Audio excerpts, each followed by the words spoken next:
হাড় কাঁপানো ঠান্ডার কবলে উত্তরাঞ্চল, শৈত্যপ্রবাহে তাপমাত্রা কমছে মধ্যাঞ্চলেও। শীতজনিত রোগে আক্রান্তদের সামাল দিতে হিমশিম অবস্থা হাসপাতালে। প্রযুক্তি ভিত্তিক বাহিনী গড়ে তুলতে কাজ করছে সরকার। নতুন সমরাস্ত্র যোগ করে আধুনিক করা হচ্ছে বিমান বাহিনীকে। রাষ্ট্রপতি কুচকাওয়াজে প্রধানমন্ত্রী। রাজশাহীর এই চর খিদিরপুরে 15,000-এর বেশি মানুষের বসবাস ছিল, যা বর্তমানে নেমে এসেছে 1500-তে। নদী ভাঙনে বিলীন রাজশাহী সীমান্তের 2 গ্রাম। চরম আতঙ্কে টিকে থাকা চর খিদিরপুরের বাসিন্দারা। স্থায়ী বাঁধ নির্মাণের দাবি।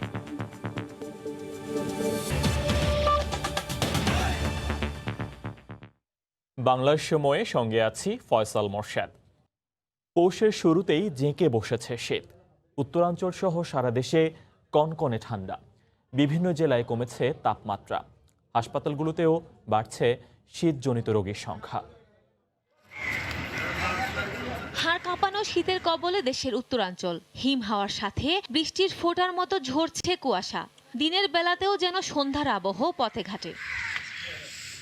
উত্তরের জনপদ কুড়িগ্রাম পঞ্চগড়েও একই চিত্র।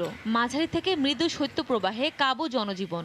তীব্র শীতে যেন জমে গেছে কুড়ে ঘরের বিছানা বালিশ। খড়কুটোতে আগুন জ্বালিয়ে শীত নিবারণের চেষ্টা করছে হতদরিদ্র মানুষ। কষ্টতে আছি, কাপড় চোপড় নাই, ঠান্ডাতে থাকতে পারি না।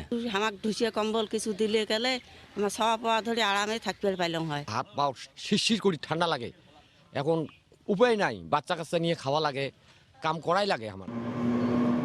রাজশাহীতে বেলা বাড়লে সূর্যের দেখা মিললেও ঠান্ডা বাতাস বাড়িয়ে দিয়েছে শীত। হিমেল হাওয়ায় পদ্মাপাড়ের মানুষের দুর্ভোগ যেন একটু বেশি। শীতের দিন খুব কষ্ট হয়েছে, ভোরবেলা আসি, কাজ কাম পাই, কোনোদিন পাই না। পেট আছে যখন তন্ত করে খেতে হবে, এখন যত কষ্ট করে হোক যাই করে হোক খেতে হবে। নীলফামারীতে গত কয়েকদিন ধরেই কমছে তাপমাত্রা। শীত বাড়ায় সবচেয়ে বেশি বিপাকে পড়েছেন ছিন্নমূল মানুষ। শীতের সাথে পাল্লা দিয়ে রংপুরের হাসপাতালগুলোতে রোগীর সংখ্যা দাঁড়িয়েছে দ্বিগুণ। বেড়েই চলেছে নিউমোনিয়া, ডায়রিয়া সহ শীতজনিত নানা রোগে আক্রান্তের সংখ্যা। ঠান্ডাজনিত রোগে শিশু ও বয়স্করাই বেশি আক্রান্ত হচ্ছেন। পাতলা পায়খানা করে, বমি করে, জ্বর। বাচ্চার সমস্যা আপনার নিউমোনিয়া, পেটত থাকাতে হচ্ছে, তারপর শ্বাসকষ্ট। শীতের কারণে বাচ্চা বেশি প্রচুর। একটা বিডে অন্তত 2টা করে বাচ্চা। শৈত্যপ্রবাহ থেকে রেহাই পেতে আরও 2-3 দিন অপেক্ষা করতে হবে বলে পূর্বাভাস আবহাওয়া অফিসের। সাদিয়া আফরিন, সময় সংবাদ। এই মুহূর্তে রংপুরের আলমনগর বস্তিতে আছেন সহকর্মী রতন সরকার এবং রাজশাহীর গণকপাড়া মার্কেটে আছেন রাকিবুল হাসান। প্রথমে যাচ্ছি রংপুরে রতনের কাছে। রতন, ফয়সাল, রংপুরে কিন্তু আমরা যদি বলি গতকাল যেখানে 7.8 ডিগ্রি সেলসিয়াস তাপমাত্রা ছিল, সেটি কিন্তু 0.8 ডিগ্রি সেলসিয়াস তাপমাত্রা নেমে গিয়ে এখন কিন্তু 7 ডিগ্রি সেলসিয়াস তাপমাত্রা বিরাজ করছে। অর্থাৎ রংপুরে তাপমাত্রা গতকালের থেকে কমে গেছে। এই শীতের যে প্রকোপ বাড়ার কারণে কিন্তু শহরের যে দিন এনে দিন খাওয়া ছিন্নমূল মানুষ, তাদের কিন্তু জীবনে দুর্বিষহ অবস্থা তৈরি হয়েছে। এখানে যাদের উষ্ণ কাপড়, গরম কাপড় নেই, তারা কিন্তু তাদের একমাত্র অবলম্বন কিন্তু খড়কুটো জ্বালিয়ে আগুনের কুণ্ডলি পাকিয়ে সেখান থেকে উত্তাপ নেওয়া। আমরা এই শহরের যে বিভিন্ন নিম্ন আয়ের মানুষের বসবাস যেসব এলাকায়, সেই সব এলাকা ঘুরে দেখেছি যে মানুষ আগুনের কুণ্ডলি পাকিয়ে বিভিন্ন জায়গায় জায়গায় বসে তারা কিন্তু উত্তাপ গ্রহণের চেষ্টা করছে। বিশেষ করে শিশু এবং বয়স্ক মানুষের পরিস্থিতি কিন্তু খুবই খারাপ। তারা কিন্তু এই তীব্র শীত মোকাবেলার জন্য তারা কিন্তু নানা উপায় অবলম্বনের চেষ্টা করছেন। হঠাৎ করে শীতের তীব্রতা বাড়ার কারণে রংপুর মেডিকেল কলেজ হাসপাতালে কিন্তু রোগী, বিশেষ করে শিশু রোগীর সংখ্যা দ্বিগুণের বেশি বেড়ে গেছে। আজ আমরা খোঁজ নিয়েছি, রংপুর মেডিকেলের যে শিশু ওয়ার্ডটি রয়েছে সেটি 42 শয্যার, কিন্তু সেখানে আজ দ্বিগুণ, অর্থাৎ 84 জন শিশু কিন্তু শীতজনিত নানান রোগবালাই নিয়ে সেখানে ভর্তি হয়েছে। একইভাবে জেলা প্রশাসনের পক্ষ থেকে কিছু কিছু এলাকায় শীতবস্ত্র বিতরণের একটি উদ্যোগ নেওয়া হয়েছে, কিন্তু সেসব এই তা পর্যাপ্ত নয় বলে জানিয়েছে ক্ষতিগ্রস্ত যারা শীতে ভুক্তভোগী মানুষ। তারা কিন্তু বলছে যে আসলে সরকার এবং বেসরকারি পর্যায় থেকে এখন পর্যন্ত তেমনটি শীতবস্ত্র বিতরণের উদ্যোগ নাই। তো এই ছিল রংপুরের খবর। রাজশাহীর খবর জানতে আমরা চলে যাচ্ছি রকির কাছে। রকি। রতন, আপনাকে ধন্যবাদ। উত্তরের এই রাজশাহী শহর এবং এই অঞ্চলেও কিন্তু গেল কয়েকদিন থেকেই শীতের প্রকোপ বাড়ছে, শীতের তীব্রতা বেড়েছে। আমরা গতকালকে যেটি লক্ষ্য করেছিলাম, রাজশাহী অঞ্চলে এই বছরের সর্বনিম্ন তাপমাত্রা 8.0 ডিগ্রি সেলসিয়াস রেকর্ড করা হয়েছিল এবং আজকে কিন্তু 10.4 ডিগ্রি সেলসিয়াস ভোর 6টায় সর্বনিম্ন তাপমাত্রা রেকর্ড করা হয়। এভাবে ক্রমশই কিন্তু রাজশাহী অঞ্চলে শীতের তীব্রতা বাড়ছে এবং এটি ধীরে ধীরে আরও বাড়বে বলে স্থানীয় আবহাওয়া অফিস জানিয়েছে। তো শীতের এই তীব্রতার কারণে আমরা যেটি দেখছি, নগরীর যে শীতের পোশাকের যে মার্কেটগুলো রয়েছে সেখানে কিন্তু এর ব্যস্ততা প্রত্যেক দিনই বাড়ছে। সাধারণ মানুষ বিকেল হলেই কিন্তু এই সমস্ত মার্কেটগুলো নিয়ে আসছে, যেখানে শীতের কাপড় চোপড় তারা কিন্তু দেখে শুনে কিনছেন। একদিকে যেমন অন্যান্য মার্কেটগুলো নিয়ে আসলে একটু যারা হাল ফ্যাশনের নিজেকে আসলে এই শীতটি উপভোগ করতে চান, তারা যেমন হচ্ছে শীতের পোশাক কিনছেন, আবার অন্যদিকে নিতান্তই যাদের শীতের পোশাক ছাড়া একেবারেই চলবে না, তারাও কিন্তু বিভিন্ন মার্কেট ঘুরে ঘুরে তাদের যে প্রয়োজনীয় শীত বস্ত্রটি সেটি বেছে নিচ্ছেন এবং সেটি কেনার চেষ্টা করছেন। আমরা রাজশাহী নগরীর গণকপাড়া এলাকায় দেখছি, এখানে একটি শীতের পুরনো যে পোশাক, সেই পোশাকের একটি মার্কেট আছে। এখানে কিন্তু সাধারণ মানুষের ভিড় প্রত্যেক দিনই বাড়ছে। এছাড়া ফুটপাত বা অন্যান্য যে সমস্ত জায়গায় ভ্যানে করে যে সমস্ত শীত বস্ত্রগুলো বেচাকেনা হয়, সেখানেও আমরা দেখছি একেবারে প্রান্তিক মানুষেরও কিন্তু আসলে ভিড় বেড়েছে। অর্থাৎ শীত যে আসলে জেঁকে বসছে এই অঞ্চলে, সেটি একটু লক্ষ্য করা যাচ্ছে এবং এখানে যারা এই শীতের গরম কাপড়গুলো কিনতে আসছেন, তারা যেটি বলছেন, বিশেষ করে শিশু, নারী এবং বৃদ্ধ যারা, তাদের জন্য আসলে শীত একেবারেই পুরোপুরি জেঁকে বসার আগেই তারা সেটি কিনে রাখছেন, যাতে করে কোনো ধরনের সমস্যা না হয়। এছাড়া এইখানে আমরা যেটি দেখছি যে ফয়সাল, যে অন্যান্য যে সমস্ত শীতের বস্ত্রগুলো রয়েছে, বিশেষ করে কম্বল এবং ছোট ছোট যে সমস্ত শীতের কাপড়গুলো, সেইগুলো কিন্তু এখন নগরবাসীর ব্যস্ততা বেড়েছে। তো এইরকম প্রত্যেক দিনই কিন্তু আসলে জমে উঠছে এরকম শীতের পোশাকের মার্কেটগুলো। ফয়সাল, রাজশাহী থেকে এই ছিল আমার কাছে সর্বশেষ। সহকর্মী রাকিবুল হাসান সরাসরি যুক্ত হয়েছিলেন রাজশাহী থেকে। তারও আগে রংপুর থেকে যুক্ত হয়ে জানাচ্ছিলেন সহকর্মী রতন সরকার। করোনার মধ্যে শীতের হানায় গাইবান্ধায় বাড়ছে ঠান্ডাজনিত রোগের প্রাদুর্ভাব। প্রতিদিনই শত শত মানুষ ভিড় করছেন বহির্বিভাগে, কিন্তু কোনো ধরনের সুরক্ষার ব্যবস্থা নেই জেলা হাসপাতালে। ডায়রিয়া ওয়ার্ডেও নেই পরিচ্ছন্ন সামগ্রী। সব মিলিয়ে ভোগান্তি শেষ নেই রোগীদের। আতাউল হক সাগরের ক্যামেরায় হিদায়তুল ইসলাম বাবুর রিপোর্ট। চিকিৎসকের জন্য গাদাগাদি করে লাইনে দাঁড়িয়ে দীর্ঘ অপেক্ষায় থাকা রোগীদের থেমে থেমে হইচই। সর্দি, কাশি, জ্বর সহ ঠান্ডাজনিত নানা রোগের উপসর্গ নিয়ে হাসপাতালে আসা অনেকের মুখে নেই মাস্ক। হাসপাতালে ঢোকার মুখে কোনো সুরক্ষার ব্যবস্থাও নেই। 3 ফিট দূরত্ব বজায় রাখতে হবে বা 2 ফিট দূরত্ব, এরকমের কোনো বজায় রাখা নেই এখানে ছোট ছোট বাচ্চাদের আমরা এখানে নিয়ে যাচ্ছি, এটা বিরাট বিপজ্জনক। সিরিয়াল পাইনি একদম বাবা, অনেক দূর থেকে আসছি, দুমের বাড়ি থেকে এলাম।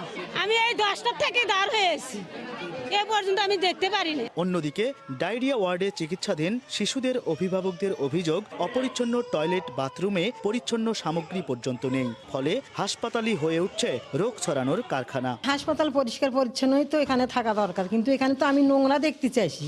পরিষ্কার থাকানোর জন্য তো টয়লেটে সাবান দেওয়া উচিত, কিন্তু এখানে তো কোনো সাবান নেই বা কোনো টয়লেট পরিষ্কার নেই।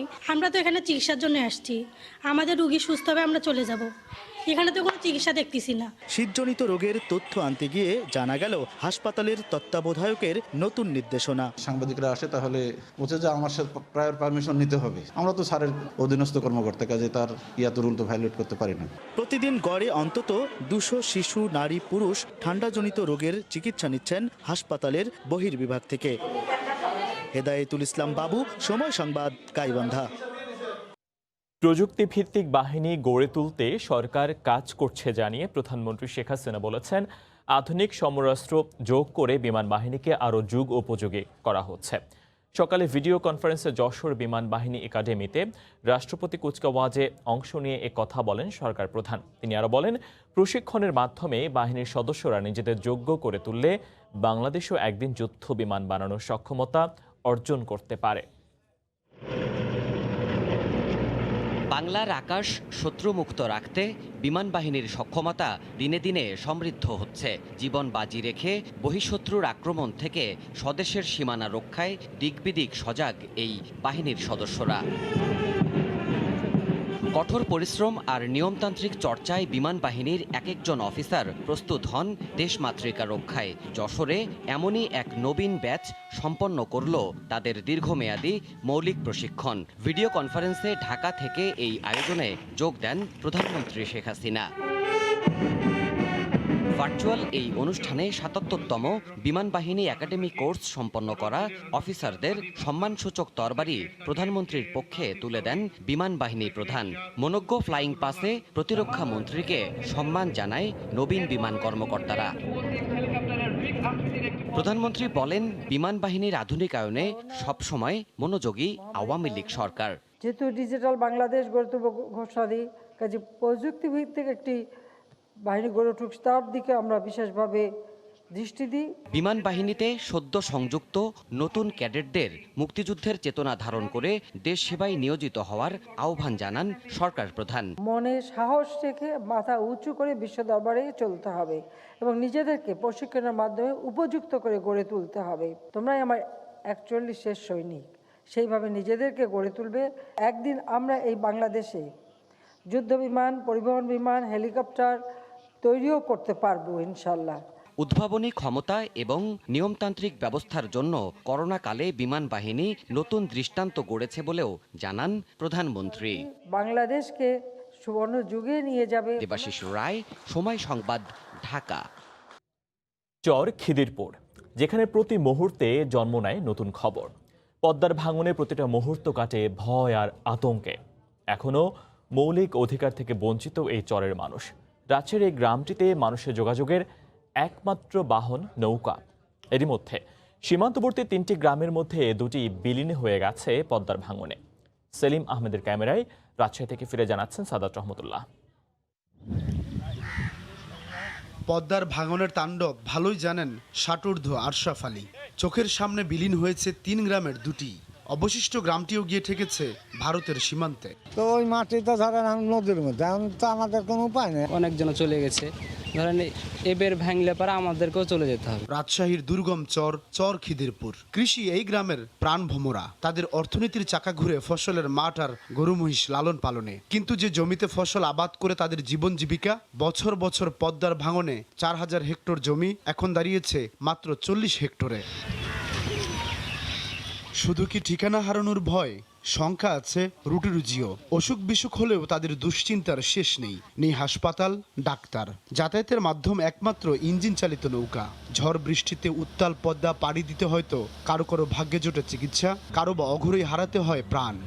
ওপর থেকে ভাঙন ভেঙে গেছে, আবার 2 মাস হলে এই পারে করেছি। ভয় ভাঙনেরই ভয় আমার। একটা বাঁধ দিয়ে দিলে তো নদী এক জায়গায় থাকে, তো ওটা তো দিবে না, দেয় না। ভাঙনের কারণে 400 মিটার নদীর গতিপথ পরিবর্তন হয়ে প্রবাহিত হচ্ছে কাতলামারি ভারতীয় সীমান্ত দিয়ে। এতে এই গ্রামের মানুষ শুষ্ক মৌসুমে ঘুরে যেতে হয় প্রায় 17 কিলোমিটার। দুর্গম এই সীমান্ত রক্ষায় কাজ করে যাচ্ছে বর্ডার গার্ড বাংলাদেশ, বিজিবি। সমস্যা সমাধানে শীঘ্রই আলোচনা বসার কথা জানালেন বিজিবি মহাপরিচালক। একটা করিডোর দেওয়া যেন এই চরবাসীদের ঘুরে যেন আসতে না হয়। ভারতের পররাষ্ট্র মন্ত্রণালয় বিবেচনাধীন আছে এবং আমাদের পররাষ্ট্র মন্ত্রণালয় এই বিষয়ে নিয়ে কাজ করছে এই ইনোসেন্ট প্যাসেজ দেওয়ার জন্য। এর আগে গ্রামের চরের মানুষের জন্য প্রায় 2500 ঘর দিয়েছিল সরকার, যা এরই মধ্যে নদী গর্ভে বিলীন হয়ে গেছে। গত কয়েক বছর আগেও রাজশাহীর এই চর খিদিরপুরে 15,000-এর বেশি মানুষের বসবাস ছিল, যা বর্তমানে নেমে এসেছে 1500-তে। সর্বনাশা পদ্মার ভাঙনে এখানকার মানুষের প্রতিটা মুহূর্ত কাটে আশ্রয় হারানোর শঙ্কায়। এখানকার মানুষের চাওয়া গ্রামের শেষ চিহ্নটুকু রক্ষায় অন্তত একটি স্থায়ী বাঁধ নির্মাণের। সাদাত রহমতুল্লাহ, সময় সংবাদ, চর খিদিরপুর, রাজশাহী। শুধু যোগাযোগই নয়, পদ্মা সেতু প্রকল্পের মাধ্যমে উচ্চ ক্ষমতা সম্পন্ন 400 কিলোভোল্ট বিদ্যুৎ সঞ্চালন লাইন পেতে যাচ্ছে দেশের দক্ষিণাঞ্চলের মানুষ। সেতু থেকে 2 কিলোমিটার ভাটিতে এজন্য আলাদা করে 7টি পিলার বসানো হচ্ছে। মূল সেতুর জন্য বরাদ্দকৃত 12,000 কোটি টাকা থেকে নদীর গভীরে তৈরি হচ্ছে পিলারগুলো। আগামী বছর ডিসেম্বর নাগাদ এ কাজ শেষ হবে। সাইফুল ইসলামের ছবিতে এহসান জুয়েলের রিপোর্ট। কনক্রিটের অবকাঠামো যমুনা সেতুর মধ্য দিয়ে 132 কেভির বিদ্যুৎ সঞ্চালন লাইন টানার পর দেশের উত্তরাঞ্চলের বিদ্যুৎ ব্যবস্থাপনায় খুলে যায় নতুন সম্ভাবনার দুয়ার। এবার পদ্মা সেতুর মাধ্যমে হাই ভোল্টেজের 400 কেভি বিদ্যুৎ সংযোগ পেতে যাচ্ছে দক্ষিণাঞ্চলের জেলাগুলো। তবে পদ্মা সেতুর স্টিলের তৈরি কাঠামোতে 400 কেভি হাই ভোল্টেজ লাইন টানা সম্ভব নয় বলে মূল সেতু থেকে 2 কিলোমিটার ভাটিতে আলাদা করে বসানো হচ্ছে 7টি বিদ্যুতের খুঁটি। এর আগে যমুনা সেতুর মধ্য দিয়ে ইস্ট ওয়েস্ট কানেকশনের সময় পিজিসিবিকে আন্তর্জাতিক ঠিকাদার নিয়োগ দিতে হলেও তার চেয়ে বড় ও জটিল পদ্মা সেতু প্রকল্পে আলাদা করে কোনো ঠিকাদার কিংবা খরচ করতে হচ্ছে না। সেতুর পাইলিংয়ের জন্য শক্তিশালী যে হ্যামার বাংলাদেশে আনা হয়েছে সেটা দিয়েই বিদ্যুৎ বিভাগের জন্য তৈরি করা হচ্ছে এসব পিলার। গত বছরের জুনে মাটি পরীক্ষার পর এর মধ্যে সব পিলারের পাইলিং শেষ। 36টি খুঁটির মধ্যে 32টির কনক্রিটিংয়ের কাজও সম্পূর্ণ। আগামী বছরের ডিসেম্বর মাস নাগাদ পুরো কাজটি বিদ্যুৎ বিভাগের হাতে বুঝিয়ে দেওয়া সম্ভব বলে আশাবাদী সেতু বিভাগ। যদিও বিদ্যুৎ বিভাগ থেকে আমাদেরকে অনুরোধ করা হয় সেটা তাড়াতাড়ি এপ্রিলের মধ্যে শেষ করা, আসলে বাস্তব অগ্রগতি আমি দেখে এসেছি সেটা এপ্রিলে হবে না, সেটা আর একটু সময় লাগবে। আমাদের লক্ষ্যমাত্রা আছে ডিসেম্বর 2021-এর মধ্যে ওইটার কাজটিও সমাপ্ত করা। 7টি পিলারে 3টিতে 4টি করে আর 4টিতে 6টি করে মোট 36টি খুঁটি প্রবেশ করাতে হচ্ছে নদীর তলদেশে। এক একটি পিলারের মধ্যে দূরত্ব 830 মিটার করে। আলাদা কোনো প্রকল্প গঠন কিংবা বাড়তি কোটি কোটি টাকার বাজেট ছাড়াই দেশের বিদ্যুৎ বিভাগ পেল কঠিন কাজের সহজ এক সমাধান। ফলে পদ্মা সেতু শুধু যোগাযোগ ব্যবস্থায় নয়, একই সঙ্গে দেশের দক্ষিণ পশ্চিমাঞ্চলের বিদ্যুৎ সংযোগেও আনবে বৈপ্লবিক এক পরিবর্তন। এহসান জুয়েল, সময় সংবাদ, জাজিরা, শরীয়তপুর। বগুড়ার হাটবাজারে এক সপ্তাহে প্রকারভেদে প্রতি মণ ধানের দাম 50 থেকে 100 টাকা পর্যন্ত বেড়েছে। বেশি দামে ধান বেচা কেনায় খুশি কৃষক, তবে মিল মালিকদের প্রতিনিধি আড়তদাররা বেশি দামে ধান কিনে দুশ্চিন্তায় রয়েছেন। তারা সরকার নির্ধারিত মূল্যে চাল সরবরাহ করতে পারবেন না বলে জানিয়েছেন। বিস্তারিত মাজিদুর রহমানের রিপোর্টে ছবি তুলেছেন রবিউল ইসলাম। সকাল থেকে সরগরম বগুড়ার দুপচাচিয়া ধাপের হাটের ধানের বাজার। ভ্যান ভর্তি ধান নিয়ে হাটে আসেন কৃষকরা। এবার ধানের ফলন কম হলেও বর্তমান ভালো দাম পাওয়ায় খুশি কৃষক। আমরা অঞ্জের ধান বেচলাম, মোটা ধান 1230 টাকা। ধান বিক্রি করে এখন লাভবান হচ্ছি, আমাকে অনেক খুশি। এই ধান মোটামুটি ভালোই হয়েছে এবং দামও ভালো পাচ্ছি এবং আমরা লাভবান। এই দাম থাকলে কৃষকেরা বাঁচবে। গত 7 দিনে দাম বাড়ায় ধান কেনা নিয়ে দুশ্চিন্তায় মিল মালিকরা। লোকসান দিয়ে সরকারকে 37 টাকা দরে চাল দিতে পারবেন না বলে জানিয়েছেন মিল মালিকদের প্রতিনিধিরা। ধান প্রায় 1250 টাকা দাম, সরকার যে দাম বেঁধে দিছে এই দামে আমরা চাল দিতে পারছি না। কৃষকেরা ধান কম দামে বিক্রি করে না, আমরা এখন কি করব? নিরুপায়। ধানের সাথে চালের কোনো মিল হচ্ছে না, ধানের দামটা বেশি, আর বিশেষ করে আমাকে ধানটাই উৎপাদনই কম হয়েছে। বগুড়া ধাপের হাটে মোটা ধান 1150 থেকে 1200 টাকায় এবং চিকন ধান 1300 টাকায় বিক্রি হচ্ছে। প্রতি হাটে প্রায় 10,000 মণ ধান কেনাবেচা হয়। মাজিদুর রহমান, সময় সংবাদ, বগুড়া।